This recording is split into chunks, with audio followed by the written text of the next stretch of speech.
everybody. I'm James Diboe, your host on Discoverland. This is season 2, and we're back again discovering new things. You know, we discovered the Shakti Reiki last time, and we're going to go more into it. We discovered also modeling, acting with Alisha Fairyke, and also we're going to be going into, it's like a follow-up of the first season, but we're going to go into a little bit more detail. But first, may I introduce Mica Esteridge. Yeah, hello. And Alisha Fairyke. Hello. Welcome back. Welcome back anyway. Thank And you. the last time we came on, we spoke about the Shakti Reiki. Yeah. And we want to follow up with that because you also do distant Reiki now. I do, yes. Yeah. So if you want to explain a bit about what is distant Reiki, first of all. Yeah, so distant Reiki, it's pretty much the same as one-to-one Reiki. It's just that you're not here. You're not there physically on the bed with me, like using my hands over your body. Distant Reiki can be done anywhere in the world, so somebody can get it from a different country as long as we kind of we come together on the same time. So we work out like the time zone, and it's basically like a one-to-one. You book in a time slot. Okay. And what I do is I send them a link of some like Reiki healing music to listen to. Yep. And at times, so say it's 4 p.m. our time, I'll start at 4 p.m. and I'll play the music at the same time as them. I'll give them a little guideline before it in terms of what to expect, what to do. So I'll always advise them to, lie down somewhere comfortable where they have no distractions. If they have candles to light, incense, anything to help them just relax a little bit more. Are you on, is it a video where people can see you? Is it? No, I don't do it on a video. Right. Some people do that, but I don't. So I ask for their full name and for them to send a picture of themselves. It's preferably a selfie. Okay. Before the session. So when they book in, I will ask for that information and ask where about they are in the world or the country or the city. International. And then it gives me time to kind of just connect with their energy. And then, we'll start at that time that we've allocated. We'll play the music at the same time. So we both get into a deep meditative relaxation. And then it's like a symbol that we use. So when doing Reiki, even one-to-one, it's a symbol that we use to just kind of attune the Reiki. And they're all called different things. So it's called Honsha Zeishonen. It's a Japanese word. Yeah, sounds and so basically I'll say that in my head a few times, and then I'll lay my crystals out. So over the chakra points, kind of envision that the lion there. So that's why I asked for the picture of them, so I can picture that, like, their face. So I kind of picture that the lion there. I put the crystals over the chakra points, and just like one-to-one, I'll go over the chakras and see where the blockages may be. I do a little protective prayer before it, like, inviting in like my ancestors and spirit guides to protect me and to also like help me connect with the person's energy.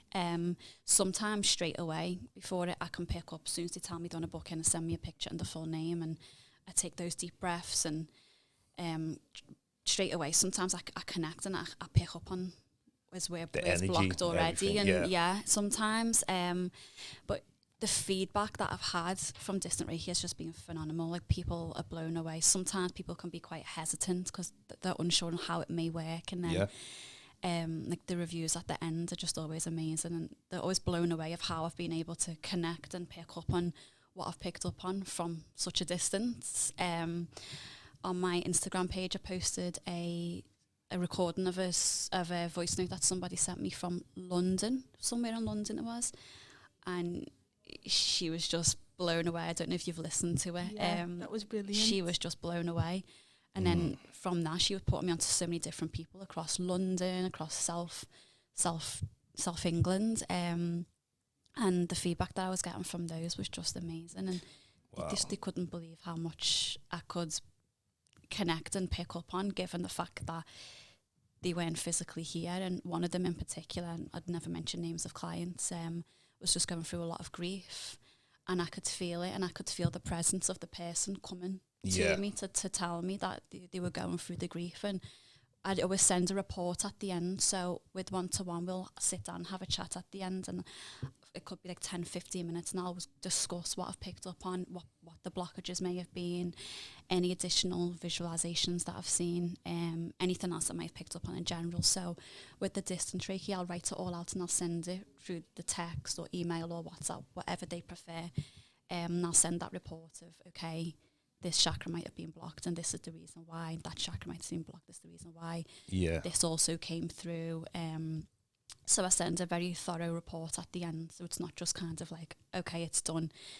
They know and what I've worked on. And some people tell me that they felt like certain blockages that they might have had in the chakra. So say the throat chakra, for an example, they've actually felt the throat chakra opening as I've been working on it.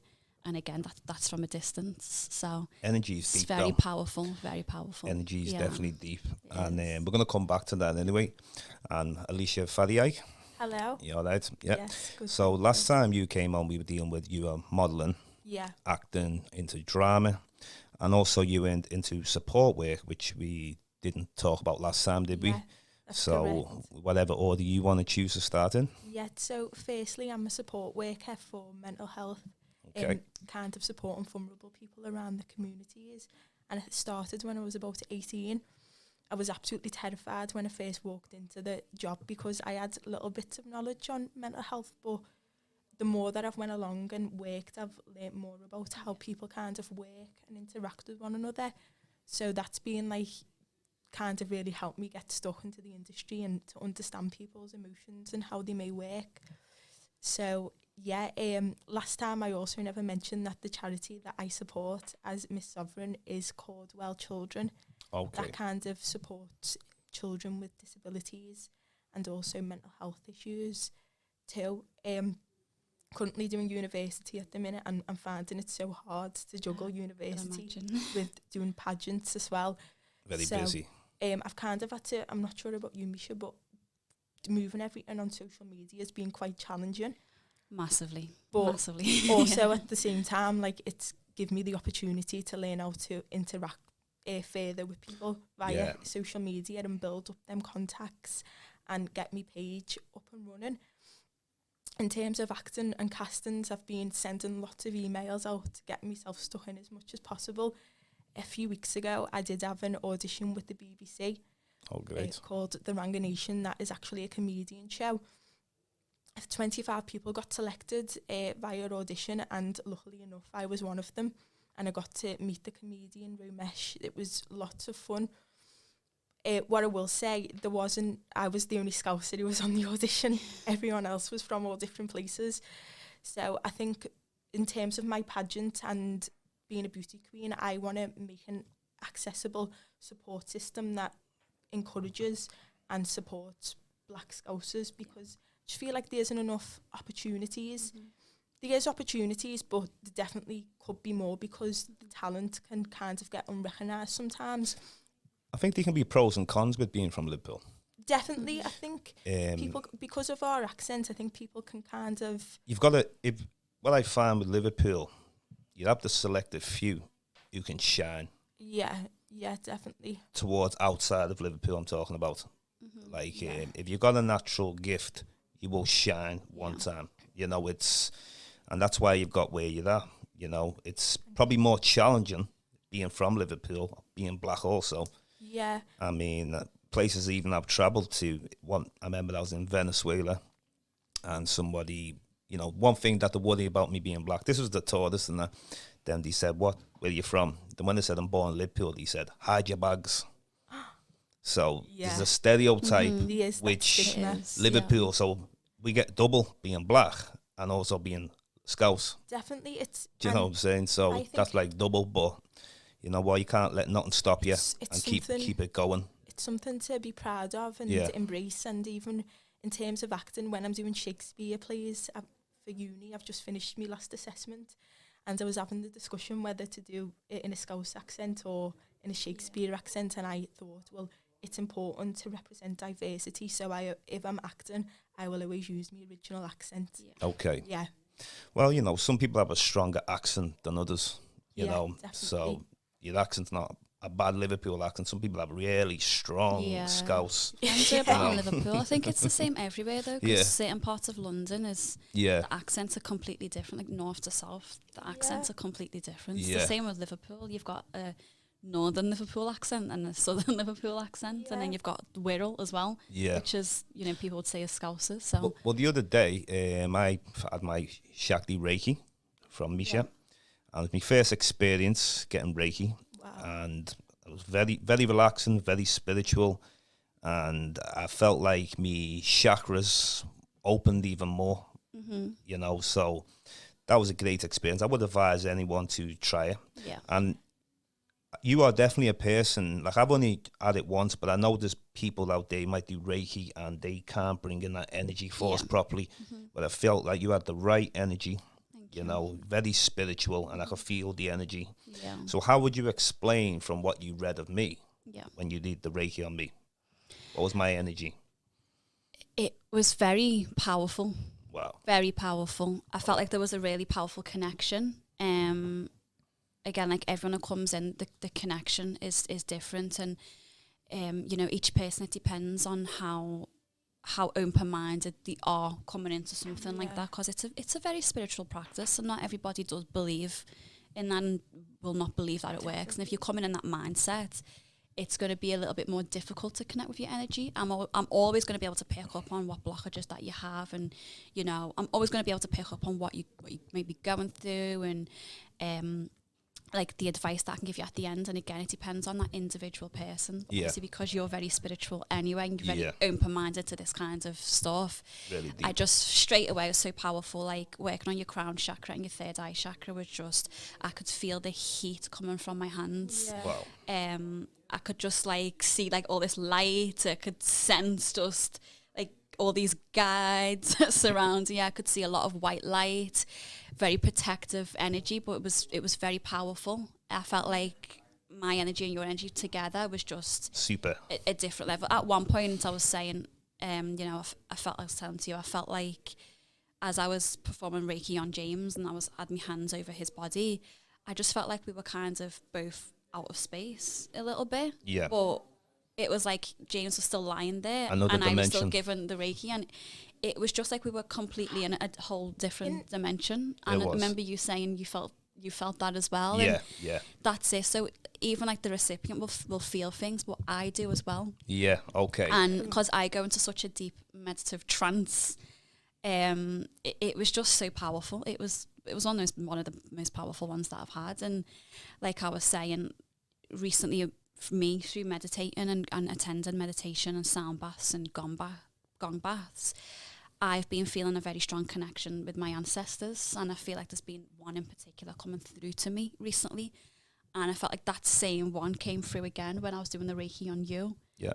And it that's just how powerful it is. But again, because you're very spiritual and you're into your ancestry and you're into, you know, everything spirituality, it helped massively connecting with your energy. And yeah, it was just so powerful. It really was. What is sound bath? What's that? Sound bath, so that's sound bowl. So in the Reiki, I use the sound singing bowls on you, and I do that with everybody. So it's Reiki and sound healing. So you've got like your crystal sound bowls, then you've got your type I never say it right, Tibetan sound bowls, and they're related back to like Asia, India. The indigenous tribes have used those for years as a natural form of healing. Yeah. And sound baths, like people will use the sound bowls. They might use gongs. They might use a bit of like drumming, tuning forks. And again, it's all to raise your vibration. It's all to clear your chakras. It helps with relaxation. It helps, again, get into a very deep meditative state of mind. Whenever I use sound healing, I find the meditation's a lot more powerful. A lot more relaxing. I feel like a lot more comes to me, such as like maybe ideas, or again connecting with like ancestors and stuff like that. So yeah, it's something that's been used for thousands of years in different tribes across the world. Yeah. Some of the bowls that I use, I've learned off somebody, and the bowls that all the way from India, Nepal, some of them are handmade, and some of them are handmade on a full moon, because they believe that energy is more powerful on a full moon. But they're made from all different types of like metals and brass, and they're just the vibration. As soon as you hit them, you feel it throughout your whole body. You hear it in your ears for ages. And then I was showing you, James, in one of them, when you put water in it, and then you when you like tap it, and then you go around the edge of it, the water starts vibrating in it, and that's what it does to the water in our body. And you know, our bodies are made up of like 60 to 70% of water. Yeah. And that's what the bowls does to the water in our body. And that's how it relaxes you, but that's how it also raises your vibration, because it is literally vibrating the water in your body. Yeah. So they're so powerful. Well, I know with the African drums, I remember like you'd have the sound of the war drum. You know, there's the sound of, there's different sounds of the drum, and everybody knows the drum. They read the drum, you know. And last time we were both on here, we were both connecting to spirituality, all of us. Definitely. And yourself, Alisha, you know, you were very spiritual yourself, isn't it? Yeah, you know? I just found it fascinating. Like, thank you for sharing your experiences of vibrations and stuff. Something I've found really difficult over the years with being in the creative industry is kind of picking up, because you work with all kinds of people, picking up energies and kind of just feeling drained myself. And it's made me want to just kind of step out and take some time alone.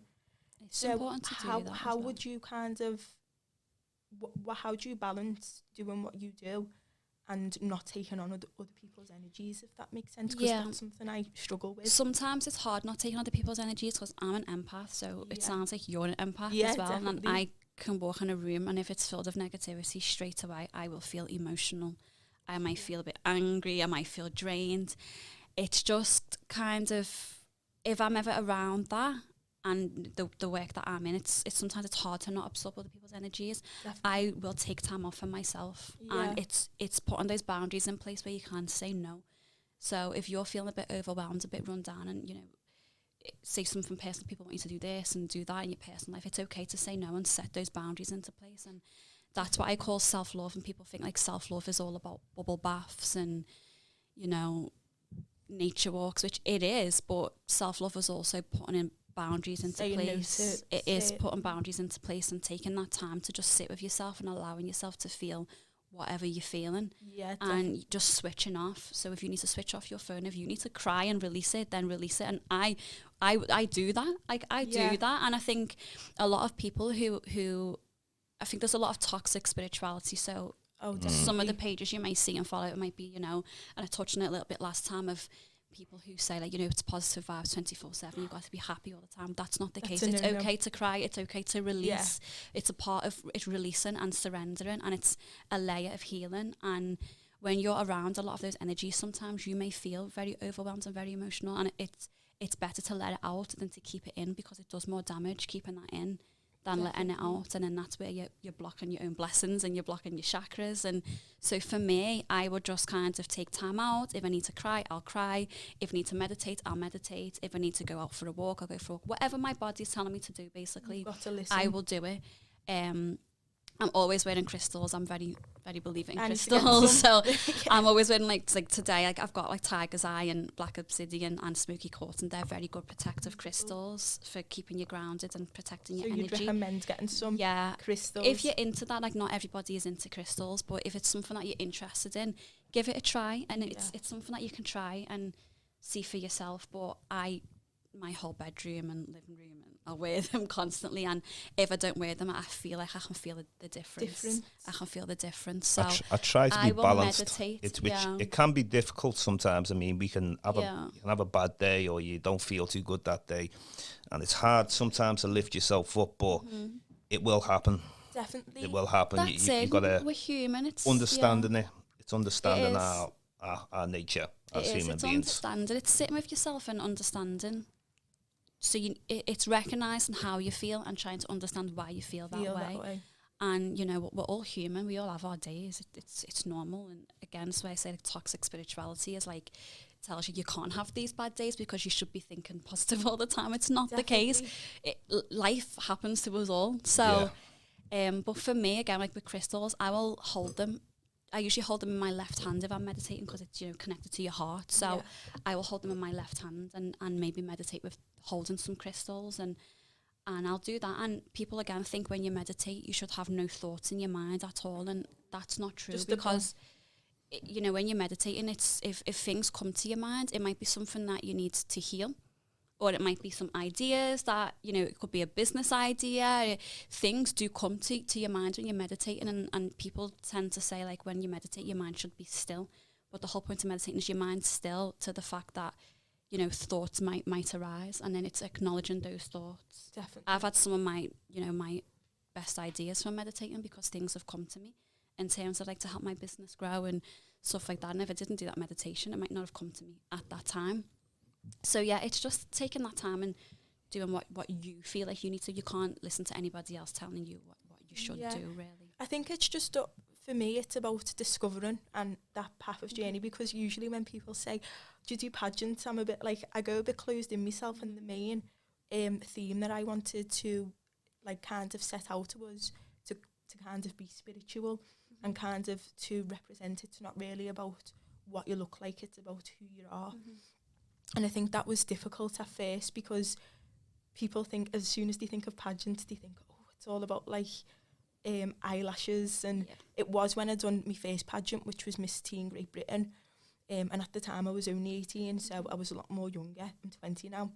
And after having them 2 years and creating my own campaigns and being able to do my own work, I think it's just kind of being a path of realising who I am and what I want to be and what I want to represent as Miss That's it. Everyone's on that path, and everyone experiences an awakening. And, you know, you might experience one awakening and you might experience another awakening 5 years down the line, and then decide that the past 5 years was a lesson to this awakening, and you might decide to go and do something different or incorporate that and change it up. And, you know, we're constantly learning and we're constantly growing and we're constantly on that path. Definitely. So even with spirituality, and I think, again, you know, people might look at pageants and think one thing, but, you know, that says more about them, and that maybe some healing that they need to do. See, there was last time I was speaking to Abraham Ojapa when he was on, and I was explaining now, just like we were talking about, there's fake spiritual people out there, or there's people who don't even understand it. So I was saying to him the other day, I call it sacred science, because spirituality a lot is misused. Yeah.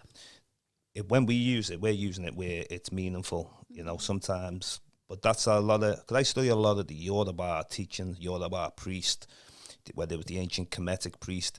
And funny enough, when I was speaking to Misha the other day about Egyptian Reiki, there's not too much information about it. It's very difficult. You probably got to deeply search it.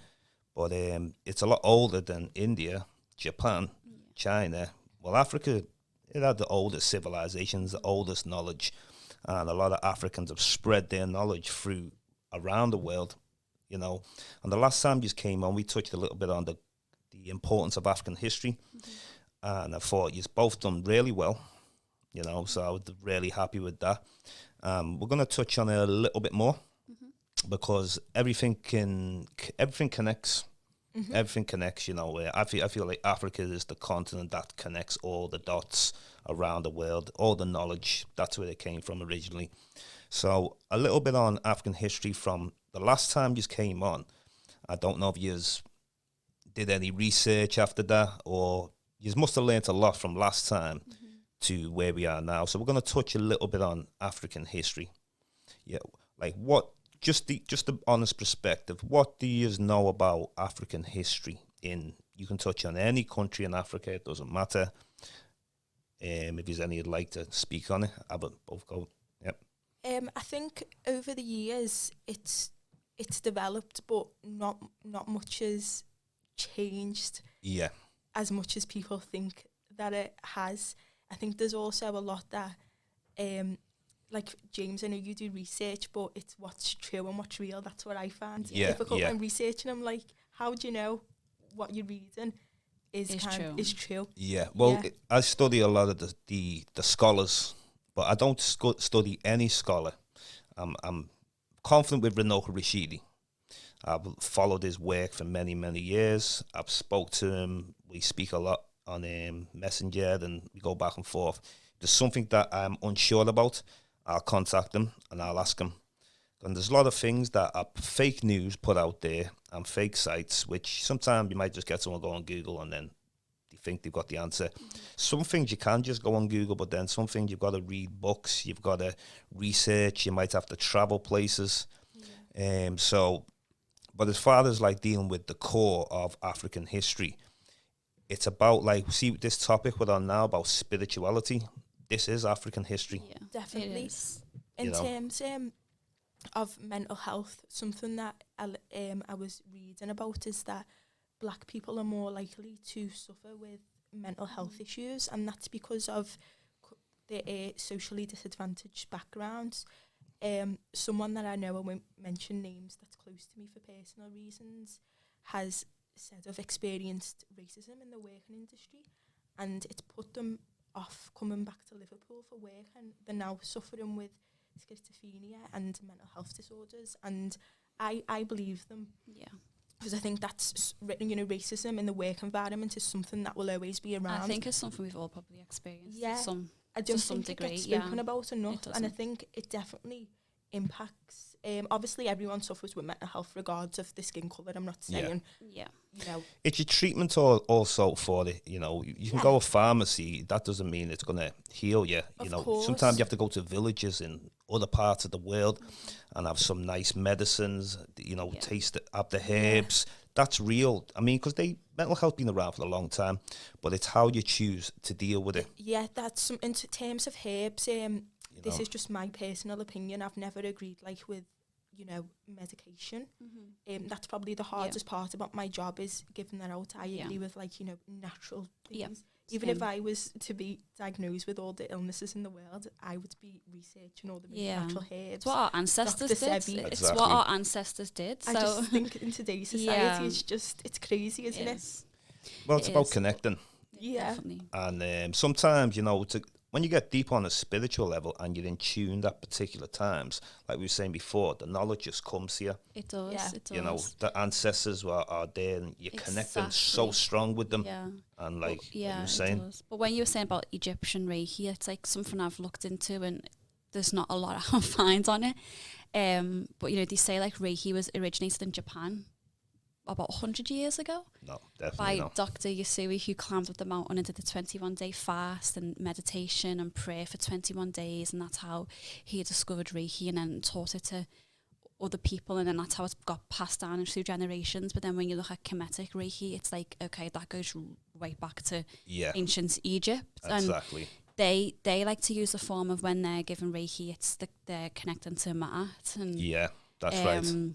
Balances. And it's right. Like they're connecting to Ma'at to heal your other lifetimes and things that you've experienced in other lifetimes. So that's not something that I was taught when I was attuned to Reiki, and it's something I've had to find myself, and it's something that I don't know enough on and I need to research more into. But as soon as I saw that, I was like, wow. Well, Buddhism, funny enough, you have Buddhism in Japan, you might have in China, but it's come from India. And it's travelled all the way there. But originally, it would have been an African thing. Yeah. Buddha, even before Hinduism, the Indians and East Africans had the same god at one time. And then it's because of a lot of invasions over the years that is being disconnected, So it's all about like knowing where the source of the information comes from. And as far as like dealing with mental health, it's a big thing these days, mental health. Definitely. So I could advise people, if you can ever travel, get to travel, go visit these villages, go and speak to these chiefs, these tribal leaders and indigenous peoples. They have a lot of knowledge. I learned a lot when I was there, so if you ever, that would be something worth doing in the future. If you get chance to travel again, Sorry, James, in terms of like villages, do you mean like deprived villages where people have kind of had kind of tough lives? Well, it's funny enough when you say tough, because not so much tough. I wouldn't really say that, because what we consider as rich is different to people in the rainforest will call rich. Yeah. Because rich to them is they're all around all the resources.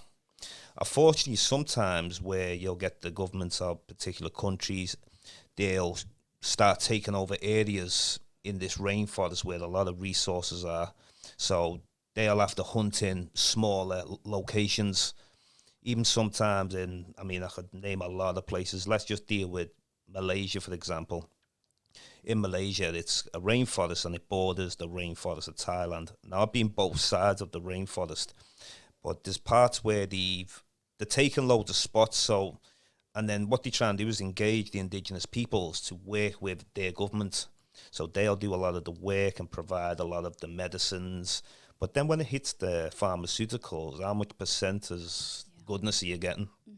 You know, so it's about doing your own research. It's about, do primary research. It's things are difficult more to do these days, but if you really want to do something, you really want to know something, you will take that step. That's really good advice, James, in terms of travelling, because I think especially in Britain, mental health kind of can be, like, we can associate mental health with lots of things, and I think there's a difference between the two. There's a difference between having a bad day and not getting out of bed, and there's a difference between actually having mental health. And I think because we're such a wealthy country, there's all kinds here for us.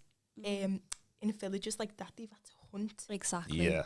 Also, the company you keep as well. Yeah, the company you keep. Definitely. Things, your lifestyle choices, what you decide to eat, what you're deciding to do, who you surround yourself by. Like, that's right. I used to suffer with mental health, and that's why I started getting into meditation and crystals and started getting Reiki myself. And even like the sound baths and the gong baths, like feeling what that was doing in my body as I was lying there, I was just blown away. And then to know that that's what they did in tribes thousands and thousands of years ago to heal you, as well as the herbs they were having, it's to do with your lifestyle choices as well. Definitely. And sometimes people might have a bad day and decide to go and grab a McDonald's and eat loads of processed meat and sugar, or drink alcohol. What's advertised, isn't it? Yeah, but really you should be swaying towards more. There's people like yourself who advertise like good Reiki and positivity, and also I think like it's the way you touch on, you don't always have to have a good day. Yeah, that's it's really helpful. It's important to promote that. I think it's important to promote that you don't have to have a good day every day, because we're human, things happen. So well, you know what though, it's been great having you both on today. Unfortunately, we've come Jane. to the end of the time and that, but this is a great follow up of last time on season 1. I watched the podcast back yesterday, thought it was amazing. I was discovering new things myself, and today we're also discovering new things as well. So I'm your host, James Diboe.